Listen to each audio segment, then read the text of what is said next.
Waduh, kaget juga bapak ini. Dia bilang, Hotman Paris ikut-ikutan, gak mempan. 10 kayak Hotman Paris, gak mempan nanganin kasus Mirna. Hola netizen yang tercinta. Hotman Paris menjawab dengan tegas sindiran Edi Darmawan Salihin, ayah Mirna Salihin, yang kesal karena sang pengacara ikut-ikutan dalam kasus kopi sianida dengan pelaku Jessica Wongso. Tidak berhenti di situ, Hotman Paris kembali mengungkapkan tentang alat bukti dalam kasus Jessica Kumala Wongso. Hotman Paris mengunggah ulang pernyataannya saat hadir di salah satu acara di TV One. Kala itu, Hotman Paris mengungkapkan kejanggalan-kejanggalan bagaimana bisa Jessica Wongso terang-terangan meracun Wayan Mirna Salihin di keramaian. Begitu juga dengan tuduhan penghilangan celana sebagai salah satu jejak. Mengiringi unggahannya, Hotman Paris kembali menegaskan jika di kasus Jessica Wongso tidak ditemukan alat bukti. Oleh karena itu, Hotman Paris menyimpulkan jika kasus ini tidak bisa. Edi Darmawan juga menyeret nama Hotman Paris ketika diwawancara secara eksklusif dengan Karnilias. Kata ayah Mirna Salihin itu, Hotman Paris ikut-ikutan padahal tidak akan memenangkan kasus Jessica Wongso. Disindir ayah Mirna Salihin, Hotman Paris memang tidak bisa membebaskan Jessica Wongso, tapi ia tidak lupa untuk mengungkit bukti-bukti kasus kopi sianida yang belum pasti. Nah, gimana nih menurut netizen yang maha benar? Silahkan berkomentar ya. Ya guys, comeback lagi kasus kopi sianida. Nah, ini tolong dipiralin juga nih. Kita tag ke Mata Najwa aja ya, suruh ngundang Pak Edi. Kemarin ini orang keceplosan botol. Nah, kalau sering diundang, kemungkinan dia bakal keceplosannya makin banyak. Sama Bang Karni dia bilang ada Patito tuh dibawa-bawa namanya. Aduh, coba dah netizen bebas mau ngomong apa aja dah. Kita lama-lama juga udah 7 tahun nih belum kelar-kelar juga nih 7 tahun ya. Sorry ya, kita lagi ada di ruangan begini aman, tapi guys tukang baksonya susah ngelacak kalau begini. Kalau yang kemarin tukang baksonya tang oh banyak bener tukang bakso keliling-keliling. Oke ya, segitu aja. Kita viralin guys, kita naikin biar Mata Najwa denger, biar diundang Pak Edi, biar makin seru ya ceritanya. Ini orang kalau dilihat-lihat kayaknya narsis banget gitu. Mau di Netflix gitu ya, di Ice Cold-nya, atau di sini juga gitu, di kayak podcast gitu, di setiap wawancara itu kayaknya narsis banget, over pede, over optimis gitu. Terus selalu nyeret-nyeret lagi nama-nama yang baru gitu. Tapi gimana ya, terlepas dari substansinya gitu ya, gue tuh ngelihat dia setiap kali dia ngomong gitu ya, bawaannya malah makin tambah curiga gitu. Kayak gimana ya, semakin dia banyak bicara semakin banyak dicurigai kayak gitu loh. Jadi dia itu kayak yang benar-benar pengen meyakinkan banget gitu, tapi kitanya malah jadi nggak yakin gitu, malah yakinnya malah curiga gitu, bukan yakin gitu. Kasus kopi sianida antara Mirna dan Jessica di up lagi tuh kan, setelah kemarin apa sih film dokumenter itu kan. Jadi sekarang rame lagi tuh. Terus mereka dipanggil pengacaranya di podcast ini, terus bapaknya Mirna juga di podcast ini gitu kan. Mereka tetap kekeh dengan pendiriannya masing-masing gitu kan. Ya bapaknya Mirna tetap kekeh Jessica yang membunuh, tapi Jessica melalui pengacara dia sampai sekarang nggak ngerasa membunuh gitu kan. Kalau gue sendiri, gue sih berpihak ke Jessica, gue karena nggak yakin aja gitu Jessica yang membunuh ini kan, yang membunuh Mirna ini kan. Soalnya barang buktinya juga waktu di pengadilan nggak meyakinkan gitu kan. Jadi gue nggak percaya. Kalian sendiri setuju nggak sih kalau kasus ini diangkat lagi terus disidangkan lagi gitu kan? Kalau gue sih setuju. Waduh, kaget juga bapak ini. Dia bilang, Hotman Paris ikut-ikutan, gak mempan. 10 kayak Hotman Paris gak mempan nanganin kasus Mirna. Bahkan dia bilang, ngadu ke Jokowi juga. Jokowi kan benci sama teroris. Netizen jadi pertanyaan besar, Pak. Ini kasus teroris apa kasus kopi sianida? Aduh, Bapak. Ayo, kira-kira netizen, seluruh netizen bisa nggak menjadi lawyer untuk Jessica? Ayo, kalau memang setuju, like ya. Kalau nggak takut, masih ada Tuhan Maha Adil.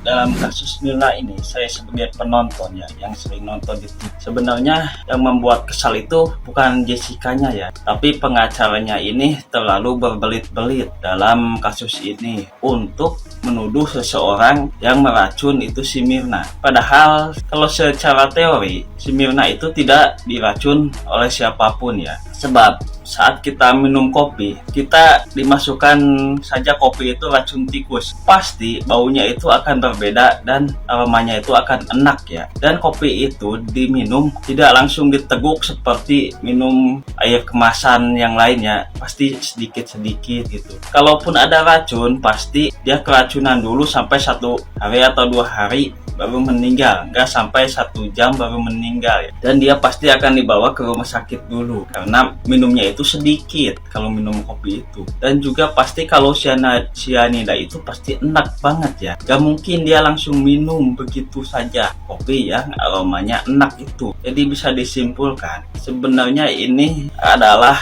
drama tingkat tinggi yang dibuat oleh seseorang untuk mendapat keuntungan dari kasus ini. Jadi kalau beneran ada pembunuhnya, harusnya mereka itu cari siapa yang benar-benar membunuhnya, yang benar-benar memberikan cyanida. Ini malah mereka semua berbelit-belit, yang pro Mirna menyalahkan terus Jessica, yang Jessica mencari kesalahan orang lain, begitu ya. Jadi hakim itu ya menyangkanya Jessica. Jadi gue mau komentarin nih wawancaranya Cornelia sama Bapak Mirna ya, si Om Edi itu.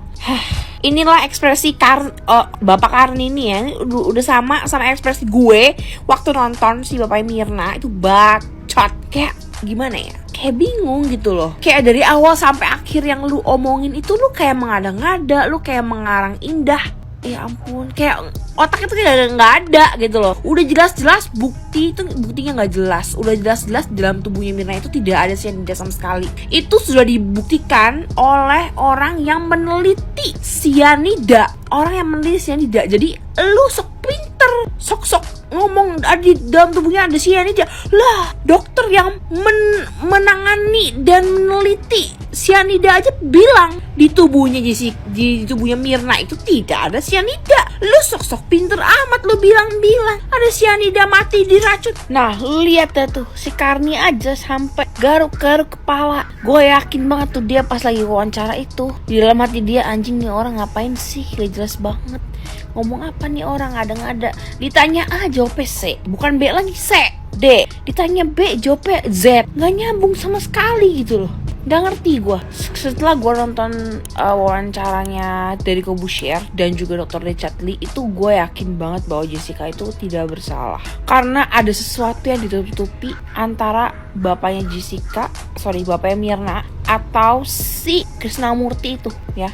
Gue yakin mereka kong kali demi dapat duit asuransi. Karena aduh gila banget sih. Kayak ya ampun. Terus kayak di wawancaranya yang ini sama Karni, dia bilang sok-sok banget tuh Pak Otto mendramatisir yang masalah yang air minum kopinya itu loh, yang berapa mili. Lah itu bukan mendramatisir, itu sih emang lagi membuktikan berita acara gitu loh. Membuktikan berita acara yang memang sudah ditulis oleh majelis hakim dan kejaksaan. Nah dibuktikan lah itu di podcastnya Deddy Corbusier. Lu pakai cara mendramatisir, lu yang lebay, lu tau gak? Aneh banget, gila, gue dengernya udah enak banget sih. Gue gak ngerti lagi kalau ada seorang bapak yang tega bunuh anaknya demi uang asuransi dan masih tidak bertobat setelah 7 tahun anaknya tuh meninggal gitu loh. Kayak gue bingung banget, kayak otak lu kemana? Masa demi uang lu ngelerain anak lu?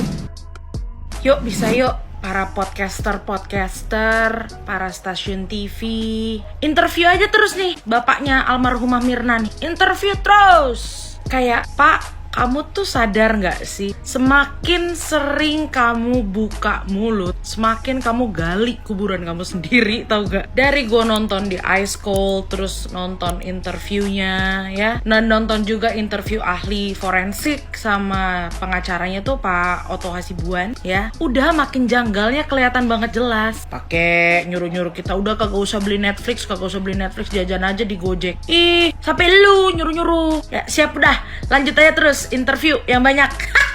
Demen. Melihat gestur ayah Mirna, terlihat sekali gesturnya. Ayah Mirna ini seseorang yang banget powernya kuat. Jadi kayak menunjukkan gak ada yang bisa menjatuhkan saya, gak ada yang bisa nyenggol saya, gak ada yang bisa nyenggol keluarga saya. Itu sih yang terlihat. Gimana menurut kalian?